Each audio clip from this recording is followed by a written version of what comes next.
The leader of the Hindus realized, but wait a minute, the Muslims want the same thing that we want.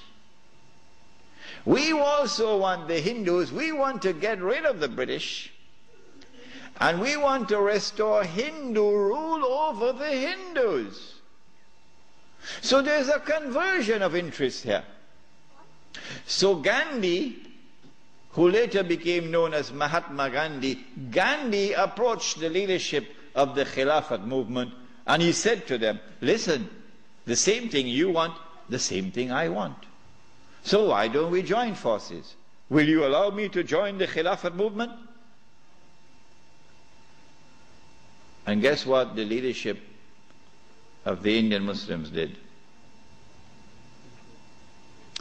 It was revolutionary theory on their part, and we praise them tonight.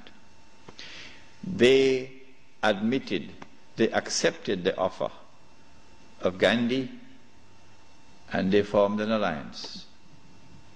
And so the Khilafat movement in India now became a Hindu-Muslim alliance for the purpose of getting rid of British rule.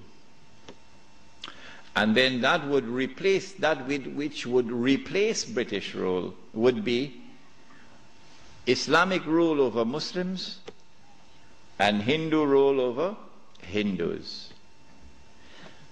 This constituted the most dangerous of all threats that Western civilization have ever experienced in its entire period of colonization of mankind. This Khilafat movement. Because the Western objective was to demolish every existing state structure in the world and replace it with the secular state. So that eventually the secular state could be brought under the umbrella of a League of Nations and eventually a United Nations, and this would be political globalization at work. If the Khilafat movement were to succeed, then one of the most important communities in the world, the Indian Muslims, will escape. Because when the British withdrew, Muslims will be ruled by Islam and Hindus will be ruled by Hinduism. Between 1920 and 1924, the Khilafat movement was building up steam at an alarming rate. And by 1924, the British had calculated, we have to get rid of this Khilafat movement. And the only way we can think of now is to abolish the Khilafat.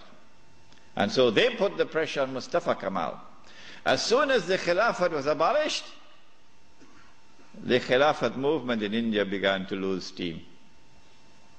In the same year that it was abolished in 1924, in that same year, the secularly minded British, in Indian language they call it chamcha, the stooges of the British in India, the brown-skinned Englishmen parading as Muslims, of whom the prince of them all was the grandfather of the present Aga Khan, Karim Aga Khan's grandfather. They now restore an organization called the All India Muslim League. The All India Muslim League is led by men who don't know Islam and don't live Islam.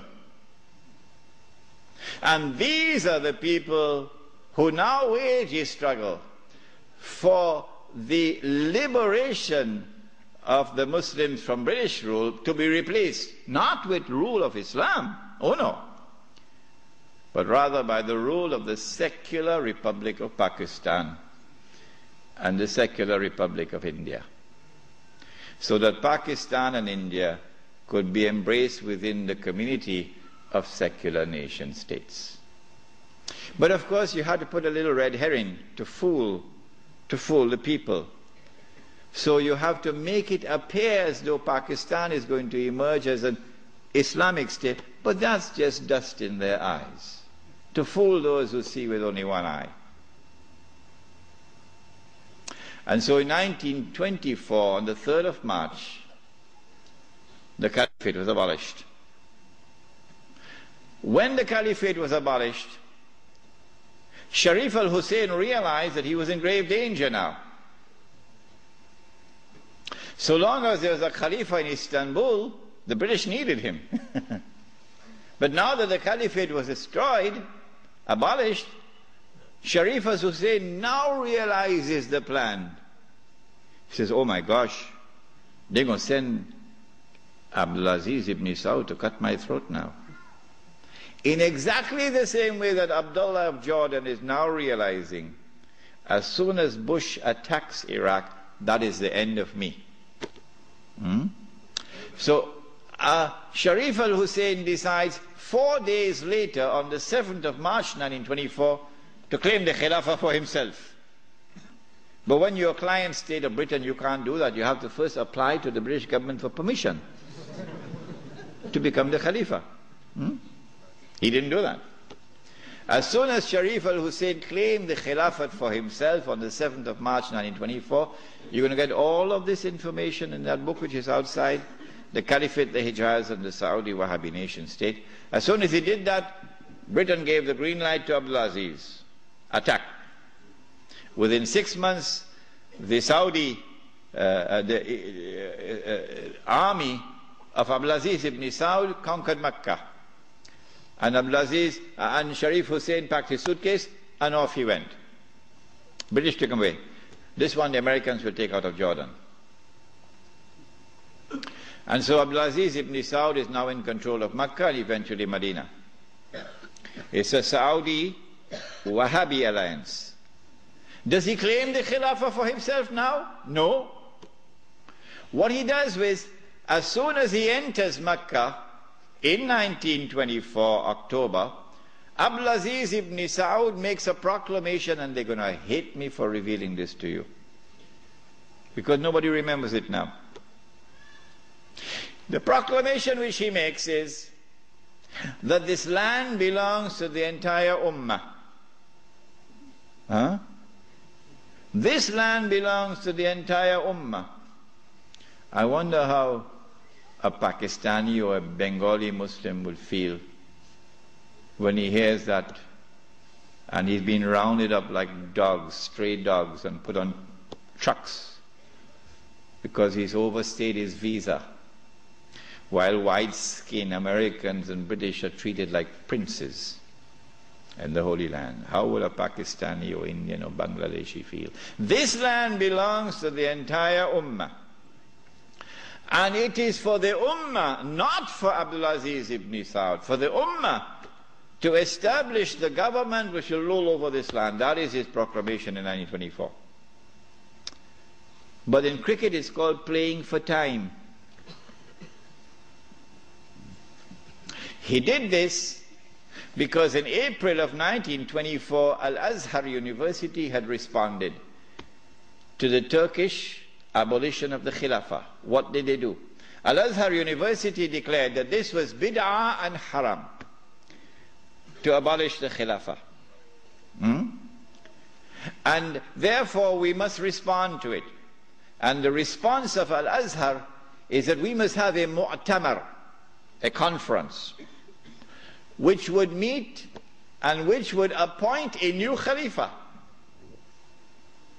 As soon as Al-Azhar issued this proclamation, you could see how Britain was trembling.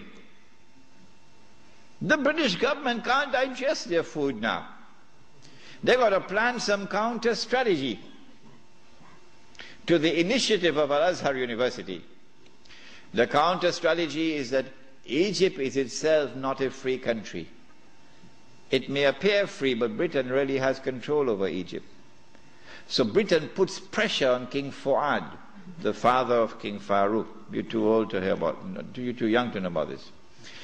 And King Fuad is now putting pressure on Al-Azhar to hold back on this conference. So for 2 years the conference can't take place. 2 years because of British pressure. The conference finally takes place in June, July of 1926. But Britain uses another counter strategy. She gets Abdulaziz ibn Saud in Mecca to also convene a conference of the world of Islam in Mecca at the time of the Hajj, which is May of 1926. And then Britain and Russia and France and China and all the major powers in Europe all get to work. Massive intervention in the affairs of the world of Islam to ensure that the Cairo conference does not succeed in winning a representative gathering, and that the Mecca conference gets all the Muslims attending it. And they succeeded.